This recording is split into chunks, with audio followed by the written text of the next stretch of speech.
கேரள மாநிலம் திருவனந்தபுரத்தில் நவராத்திரி விழாவில் பங்கேற்க குமரி மாவட்டத்திலிருந்து சுசீந்திரம் முன்னுதித்த நங்கையம்மன் ஊர்வலமாக புறப்பட்டது. இரு மாநில பாரம்பரிய நிகழ்ச்சி என்பதால் தமிழக கேரள காவல்துறை சார்பில் துப்பாக்கி ஏந்தி மரியாதை கொடுக்கப்பட்டது. இதில் ஏராளமான பக்தர்கள் பங்கேற்று வழிபட்டனர்.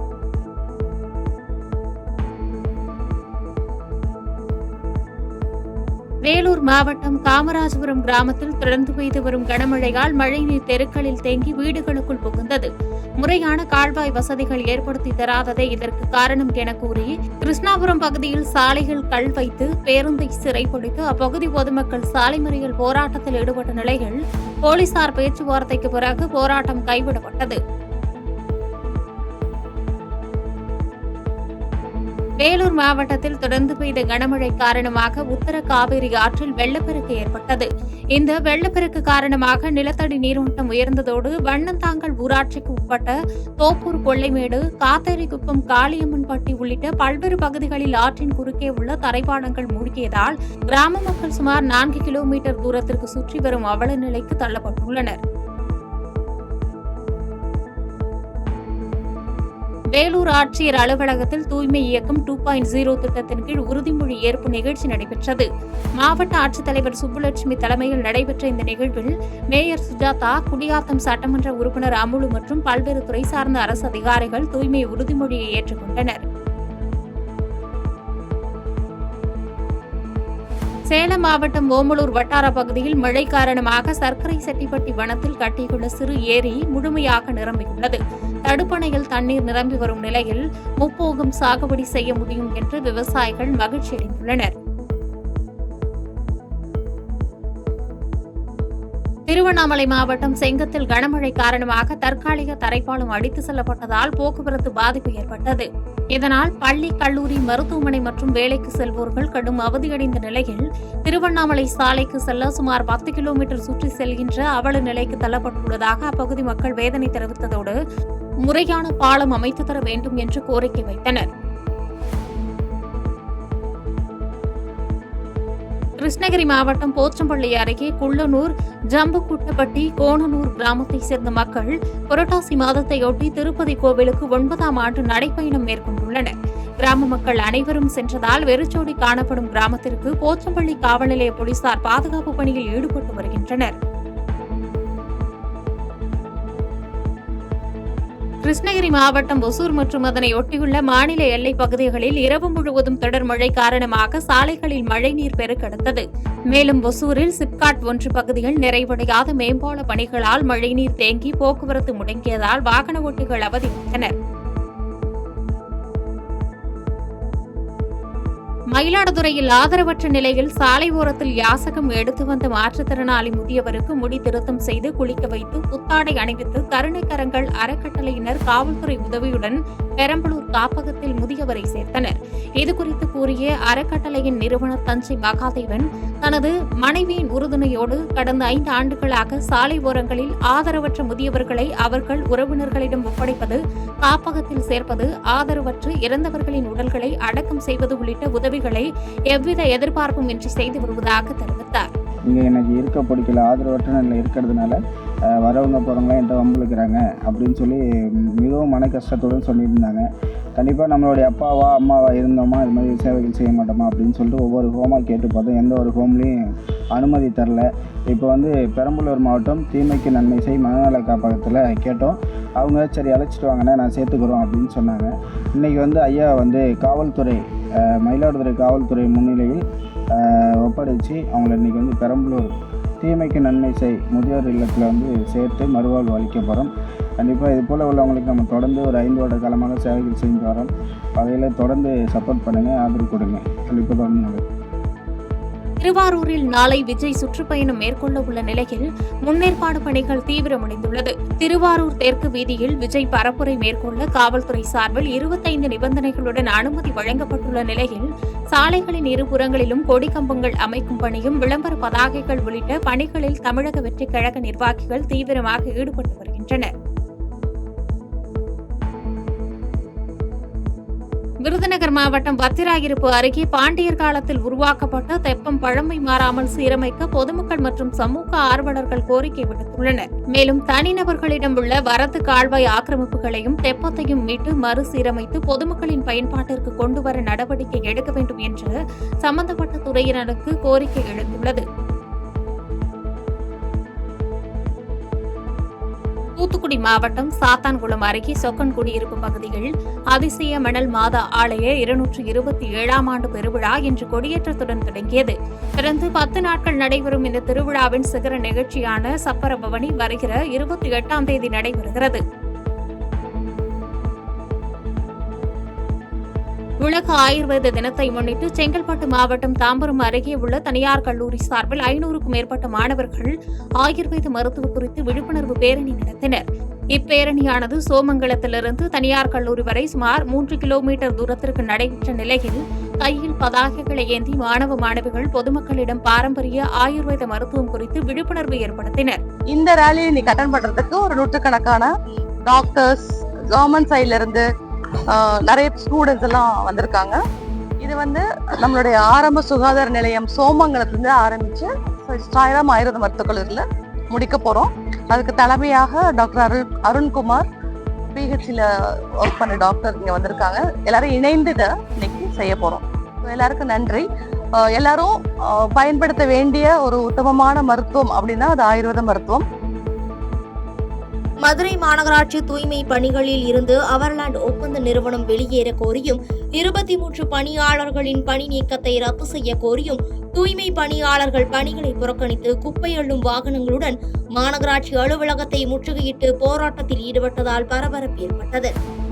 இதையடுத்து தொழிற்சங்கத்தினருடன் மாநகராட்சி அதிகாரிகள் மற்றும் அவர்லாண்ட் ஒப்பந்த நிறுவன அதிகாரிகள் உள்ளிட்டோர் பேச்சுவார்த்தை நடத்திய நிலையில் போராட்டம் தற்காலிகமாக ஒத்திவைக்கப்பட்டதாகவும் திங்கட்கிழமைக்குள் 23 தூய்மை பணியாளர்கள் மீதான பணி நீக்க நடவடிக்கையை ரத்து செய்யாவிட்டால் திங்கட்கிழமை மீண்டும் போராட்டம் நடைபெறும் எனவும் தொழிற்சங்கத்தினர் செய்தியாளர்களிடம் தெரிவித்தனர். சிவகங்கை மாவட்டத்தில் 2024-26ஆம் ஆண்டிற்கான தமிழ்நாடு சட்டமன்ற பேரவையின் மதிப்பீட்டு குழு தலைவரும் சட்டமன்ற உறுப்பினருமான எஸ். காந்திராஜன் தலைமையில் குழு உறுப்பினர்கள் அரசு அதிகாரிகளுடன் காரைக்குடி கழனிவாசலில் உள்ள சீர்மரபினர் கல்லூரி விடுதியில் ஆய்வு மேற்கொண்டு மாணவர்களின் குறைகளை கேட்டறிந்தனர். இதனையடுத்து செய்தியாளர்களை சந்தித்த மதிப்பீட்டு குழு தலைவர் காந்திராஜன் பட்ஜெட்டில் திட்டங்களுக்கு ஒதுக்கப்படும் நிதிகள் முறையாக செயல்படுகிறதா என இந்த குழு ஆய்வு மேற்கொண்டு வருகிறது என்றும் கன்னியாகுமரி மாவட்டத்தில் சில தவறான தகவல்களை கொடுத்த 2 அதிகாரிகளை சஸ்பெண்ட் செய்துள்ளதாகவும் தெரிவித்தனர். சிவகங்கை மாவட்டம் காரைக்குடியில் செக்காலை பேக்கரியில் இருந்து இன்கம் டாக்ஸ் ஆபீஸ் செல்லும் சாலையில் இரவோடு இரவாக நெடுஞ்சாலைத்துறையினர் சாலை புதுப்பிப்பு என்ற பெயரில் நன்றாக இருக்கும் சாலையை அகற்றி மீண்டும் சாலையை அமைத்துள்ளனர். இச்சம்பவம் அப்பகுதி மக்களிடையே அதிர்ச்சியை ஏற்படுத்தியுள்ள நிலையில் தீபாவளி நெருங்குவதால் அதிகாரிகள் கமிஷன் பெறுவதற்காக ஒப்பந்ததாரர்களிடம் பணத்தை பெற்றுக்கொண்டு பல்வேறு பகுதிகளில் இதேபோல் முறைகேடாக நன்றாக உள்ள சாலையை மீண்டும் புதிதாக அமைத்து வருவதாக பொதுமக்கள் மற்றும் சமூக ஆர்வலர்கள் குற்றம் சாட்டியுள்ளனர். செங்கல்பட்டு மாவட்ட ஆட்சியரக வளாகத்தில் தூய்மை தமிழ்நாடு நிறுவனம் சார்பில் கழிவு சேகரிப்பு இயக்கம் மற்றும் தூய்மை பாரத இயக்கம் இணைந்து தூய்மையை சேவை உறுதிமொழியினை மாவட்ட ஆட்சியர் தலைமையில் எடுத்தனர். அதனைத் தொடர்ந்து ஆட்சியர் வளாகத்தில் கிடந்த மின்னணு கழிவுகள், பிளாஸ்டிக், காகிதம் ஆகியவற்றை மக்கும் மக்காத குப்பைகள் என தரம் பிரித்து அவற்றை தூய்மை பணியாளர்களிடம் ஒப்படைத்தனர். சிவகங்கையில் கணவனை தேடிச் சென்ற பெண்ணை கொலை செய்த வழக்கில் 2 ஆயுள் தண்டனை விதிக்கப்பட்டுள்ளது. சாக்கோட்டையை அடுத்துள்ள செங்காத்தங்குடி கிராமத்தைச் சேர்ந்த இந்திரா என்பவர் குடும்ப தகராறு காரணமாக வீட்டை விட்டு வெளியேறிய கணவனை தேடிச் சென்றபோது சரவணன், பாண்டி ஆகிய இருவரும் இந்திராவை கொலை செய்த நிலையில் குற்றவாளி சரவணனுக்கு ஆயுள் தண்டனையும் 2500 ரூபாய் அபராதமும் விதிக்கப்பட்டுள்ளது. மேலும் விசாரணை நடைபெறும் போது பாண்டி உயிரிழந்தது குறிப்பிடத்தக்கது. நீலகிரி மாவட்டம் கூடலூர் அருகே ஓவேலி எள்ளமலை பகுதியில் பொதுமக்களை அச்சுறுத்தி வரும் காட்டு யானையை பிடிக்க மரத்தின் மீது பரணமைத்து கண்காணிக்கும் பணியில் வனத்துறையினர் தீவிரமாக ஈடுபட்டுள்ளனர். மேலும் எள்ளமலை பகுதியில் யானையின் நடமாட்டம் காணப்படுவதையொட்டி தேயிலை தோட்டங்களில் பணியில் ஈடுபட்டிருந்த தொழிலாளர்களை வனத்துறையினர் வெளியேற்றி பாதுகாப்பாக இருக்குமாறு அறிவுறுத்தியுள்ளனர். செங்கல்பட்டு மாவட்டம் வீராபுரம் ஊராட்சிக்குட்பட்ட பரனூர் ஏரியில் வடகிழக்கு பருவமழையை முன்னிட்டு பொதுமக்கள் மற்றும் பள்ளி மாணவர்களுக்கு விழிப்புணர்வை ஏற்படுத்தும் வகையில் ஒத்திகை பயிற்சி மற்றும் பாதுகாப்பு விழிப்புணர்வு நிகழ்ச்சி நடைபெற்றது. செங்கல்பட்டு தீயணைப்பு மற்றும் மீட்புத்துறை மாவட்ட அலுவலர் லட்சுமி நாராயணன் தலைமையில் நடைபெற்ற இந்த விழிப்புணர்வு ஒத்திகை நிகழ்வில் சிறப்பு விருந்தினர்களாக வீராபுரம் ஊராட்சி மன்ற தலைவர் டில்லி, ஒன்றிய கவுன்சிலர் மோகனா ஜீவானந்தம் உள்ளிட்ட பலர் கலந்து கொண்டனர். சிவகங்கை மாவட்டம் காரைக்குடியில் அரசு பேருந்து நிறுத்தத்தில் நிற்காததாலும் போதிய பேருந்துகள் இல்லாததாலும் கல்லூரி மாணாக்கர்கள் அவதிக்குள்ளாகி வருகின்றனர். மேலும் மாணவர்கள் ஆபத்தான முறையில் பேருந்து படிக்கட்டில் பயணம் செய்வதால் உயிர் சேதம் ஏற்படும் வாய்ப்புள்ளதாகவும் கூடுதல் பேருந்துகளை இயக்கி உரிய நடவடிக்கை எடுக்க வேண்டும் என கல்லூரி மாணவிகள் மற்றும் சமூக ஆர்வலர்கள் கோரிக்கை வைத்துள்ளனர். கோவை மாவட்டம் வால்பாறை அரசு கலை மற்றும் அறிவியல் கல்லூரியில் தமிழக அரசின் உயர்கல்வித்துறை சார்பாக கலை திருவிழா நடத்தப்பட்டது. இந்நிகழ்வில் மாணவ மாணவிகள் தப்பாட்டம், தாரை தப்பட்டை, கழிவுப் பொருட்களை வைத்தும், உடைந்த மேஜையின் மீது தாளங்களை போட்டும், கீபோர்டு வாசித்தும் தங்களுடைய தனித்திறமையை வெளிக்காட்டிய நிலையில் விஜய் டிவி மற்றும் பொதிகை டிவியின் புகழ் நடுமலை எஸ்டேட்டைச் சேர்ந்த இருதயராஜ் நடுவராக கலந்து கொண்டார். திருவண்ணாமலை மாவட்டம் செங்கமடத்த புதுப்பாளையம் பேரூராட்சி வீராணம் 4வது வார்டு பகுதியில் மழைநீருடன் கழிவுநீர் வீட்டுக்குள் புகுந்து குழந்தைகள் மற்றும் முதியவர்களுக்கு நோய் தொற்று ஏற்படும் அபாயம் உள்ளதால் அப்பகுதி மக்கள் கழிவுநீர் கால்வாயை முறையாக சுத்தம் செய்யாத பேரூராட்சி நிர்வாகத்தை கண்டித்து அலுவலகம் முன்பு அமர்ந்து போராட்டத்தில் ஈடுபட்டனர். இதனையடுத்து தகவல் அறிந்து வந்த புதுப்பாளையம் காவல்துறையினர் போராட்டத்தில் ஈடுபட்டவர்களிடம் பேச்சுவார்த்தை நடத்தி கழிவுநீரை உடனடியாக அகற்ற நடவடிக்கை எடுக்கப்படும் என உறுதியளித்த பின்னர் போராட்டத்தை கைவிட்டு கலைந்து சென்றனர்.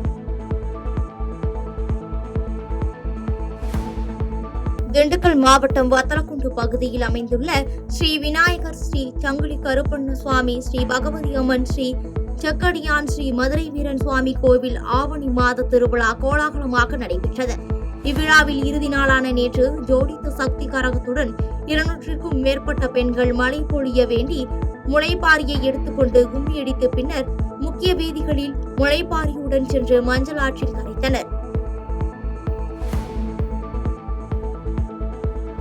கள்ளக்குறிச்சி மாவட்டம் கச்சிராயபாளையம் அருகே அம்மாப்பேட்டை கிராமத்தில் புதிதாக அமைக்கப்பட்ட ரேஷன் கடை திறப்பு விழா நிகழ்ச்சியில் சட்டமன்ற உறுப்பினர் உதயசூரியன் கலந்து கொண்டு ரேஷன் கடையை திறந்து வைத்து பேசிக் கொண்டிருந்தார். அப்போது அந்த பகுதியைச் சேர்ந்த 95 மூதாட்டி ஒருவர் எம்எல்ஏ பேசிக் கொண்டிருக்கும் பொழுது அவரை நோக்கி சால்வையுடன் வந்து பல நாட்களாக கேட்டுக்கொண்டிருந்த கோரிக்கை நிறைவேற்றப்பட்டுள்ளது என்று கூறி எம்எல்ஏவுக்கு சால்வை அணிவித்தார்.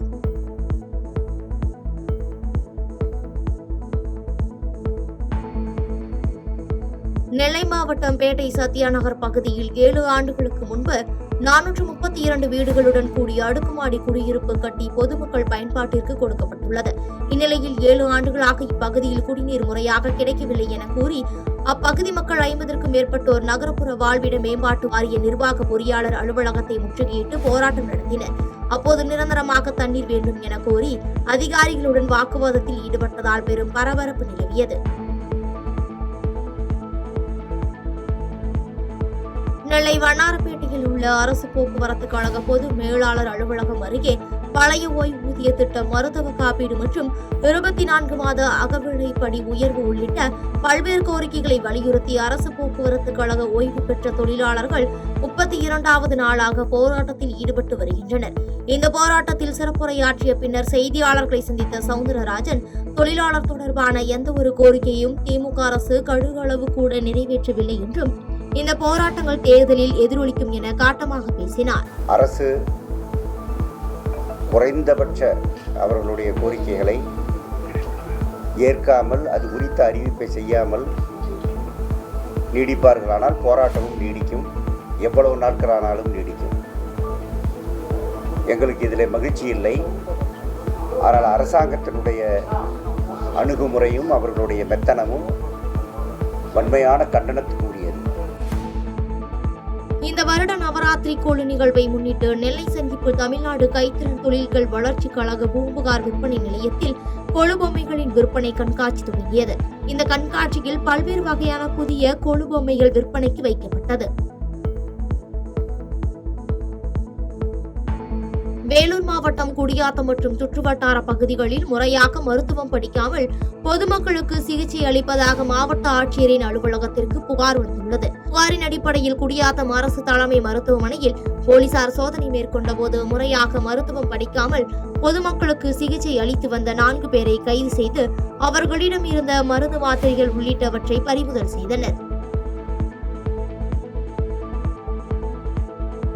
திருப்பத்தூர் மாவட்டம் வாணியம்பாடி மற்றும் அதன் சுற்றுவட்டார பகுதிகளில் நேற்று முதல் விடிய பெய்த கனமழை காரணமாக பெரியபேட்டை பாலாற்றின் கிளை ஆற்றில் வெள்ளம் ஏற்பட்டு கோட்டை பகுதியில் இருந்து பெரியபேட்டை பகுதிக்கு இணைக்கும் தரைப்பாலம் சேதமடைந்து போக்குவரத்து துண்டிக்கப்பட்டுள்ளது.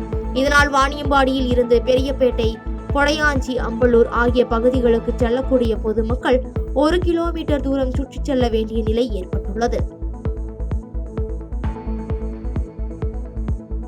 தேனி மாவட்டம் பெரியகுளம் அருகே உள்ள குள்ளப்புறம் காலனி பகுதியில் செயல்பட்டு வரும் அங்கன்வாடி மையத்தில் 20க்கும் அதிகமான குழந்தைகள் படித்து வருகின்றனர். இந்நிலையில் கடந்த 2 நாட்களாக கனமழை பெய்து வருவதால் அங்கன்வாடி மையத்தின் மேல்கூரை நள்ளிரவில் இடிந்து விழுந்துள்ளது. இரவு நேரம் என்பதால் பெரும் உயிர் சேதம் தவிர்க்கப்பட்டுள்ளது. இரவு நேரம் என்பதால் பெரும் அசம்பாவிதம் தவிர்க்கப்பட்டுள்ளது.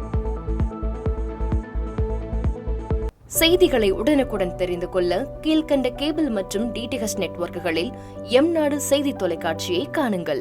பாதகம் செய்பவரை கண்டால் நாம் பயம் கொள்ளலாகாது பாப்பா. மோதி மிதித்து விடு பாப்பா, அவர் முகத்தில் உமிழ்ந்து விடு பாப்பா. அண்மை செய்திகளை உடனுக்குடன் தெரிந்து கொள்ள இணைந்திருங்கள் எம்நாடு தொலைக்காட்சியுடன்.